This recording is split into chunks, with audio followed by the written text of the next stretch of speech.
এমা আৰু মই তাইৰ বাইবেল বিদ্যাৰ্থী পেলিছাক লৈ চিন্তিত আছিল। তাই ৰাতি শুব নোৱাৰিছিল।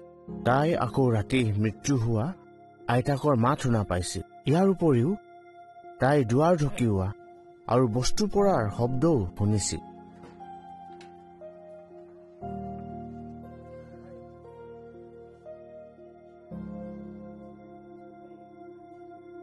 পেলিছাই নিজৰ সন্তানক দুষ্ট আত্মাৰ পৰা ৰক্ষা কৰিবলৈ হাতত তাবিজৰ দৰে কিবা বান্ধিছিল। তথাপিও সেই শব্দবোৰে তাইক গোটেই ৰাতি আমনি কৰিছিল। যদি সেই শব্দবোৰ তাইৰ আইতাকৰ নাছিল আৰু ঘৰত একো বস্তু ভঙাও নাছিল, কিন্তু সঁচাকৈ দুষ্ট আত্মাই আক্ৰমণ কৰিছিল।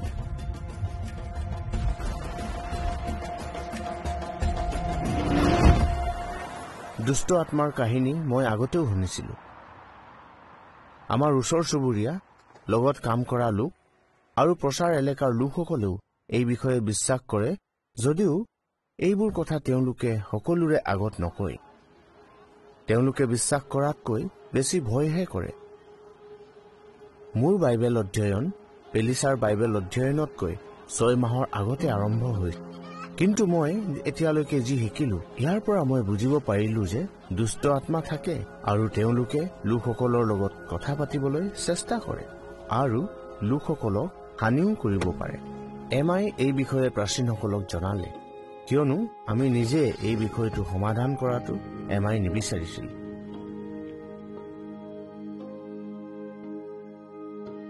যেতিয়া এমাই প্ৰাচীনসকলক পেলিছাৰ বিষয়ে কৈছিল, তেতিয়া মোক লাগিলে যে তাই সকলোবোৰ কথা কোৱা নাই। সেইবাবে তাইক ৰখাই মই কবলৈ ধৰিলো। কিন্তু প্ৰাচীনে কলে, দুষ্ট আত্মাই কি কি কৰিছে এইবোৰ কোৱাৰ প্ৰয়োজন নাই। মই আচৰিত হলো। তেওঁলোকে কলে যে দুষ্ট আত্মাই কি কি হানি কৰিব পাৰে আমি জানিব লাগে, কিন্তু আমি তাৰ বিষয়ে কথা পাতি সময় নষ্ট কৰাৰ প্ৰয়োজন নাই।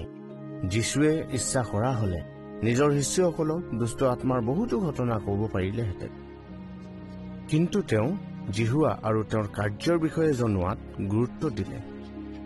দুষ্ট আত্মাই কি কৰিলে বা কি কৰা নাই, ইয়াৰ বিষয়ে কথা পতাৰ পৰিৱৰ্তে আমি জিহুৱাৰ বিষয়ে কথা পতা উচিত। প্ৰাচীনসকলে বাইবেলৰ পৰা আমাৰ সকলোৰে বিশ্বাস দৃঢ় কৰি আমি সকলোৱে ইফিছিয়া 6 অধ্যায়ৰ 11 পদটো পঢ়িলো। শয়তানৰ নানাবিধ কুকল্পনাৰ সন্মুখত থিৰে থাকিবলৈ সমৰ্থ হবৰ কাৰণে ঈশ্বৰৰ আটাই সাজ পিন্ধা। এই নিৰ্দেশনা সঁচাকৈ গুৰুত্বপূৰ্ণ আছিল। যদি এজন সৈনিকে নিজৰ সকলো অস্ত্ৰ শস্ত্ৰ নলয় বা মেৰামতি নকৰে, তেনেহলে তেওঁৰ বিপদ হ'ব পাৰে। ইয়াৰ পাছত আমি ইফিছিয়া 4 অধ্যায়ৰ 26 পদটো পঢ়িলো। শয়তানক ঠাই নিদিবা। পেলিছাক প্ৰাচীনসকলে বুজালে যে তাইৰ সন্তানৰ হাতত তাবিজ নিচিনা যি বন্ধা আছে, সেয়া জিহুৱাৰ অস্ত্ৰৰ ভাগ নহয়, প্ৰকৃততে দুষ্ট আত্মাৰ লগত জড়িত হৈ আছে। সেইবাবে শয়তানে তেওঁলোকক আমনি কৰিবলৈ সুযোগ পাইছে। প্ৰাচীনে বুজালে যে যদি আমি জিহুৱাই সুৰক্ষা কৰাটো বিচাৰো, তেনেহলে আমাৰ ওচৰত অন্ধবিশ্বাস, মায়াকৰ্ম, দুষ্ট আত্মাৰ লগত জড়িত কোনো বস্তু ৰাখিব নালাগিব। জিহুৱাক ত্যাগ কৰি কোনোবাই কিয় দুষ্ট আত্মাক সমৰ্থন কৰিব বিচাৰিব? এমাই পেলিছাক কলে যে তাই আৰু সময় নষ্ট কৰাৰ প্ৰয়োজন নাই, কিন্তু পেলিছাকে নিৰ্ণয় লবলগীয়া আছিল যে তাই কি কৰিব।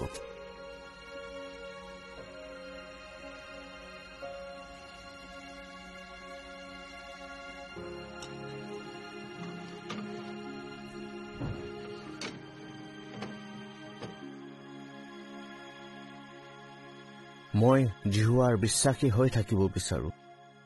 সেইবাবে মই বাপ্তিস্মা লবলৈ ভাবিলো আৰু মই নিৰ্ণয় ললো যে মই দুষ্ট আত্মাৰ কাহিনী কাকো নকম আৰু নুশুনো।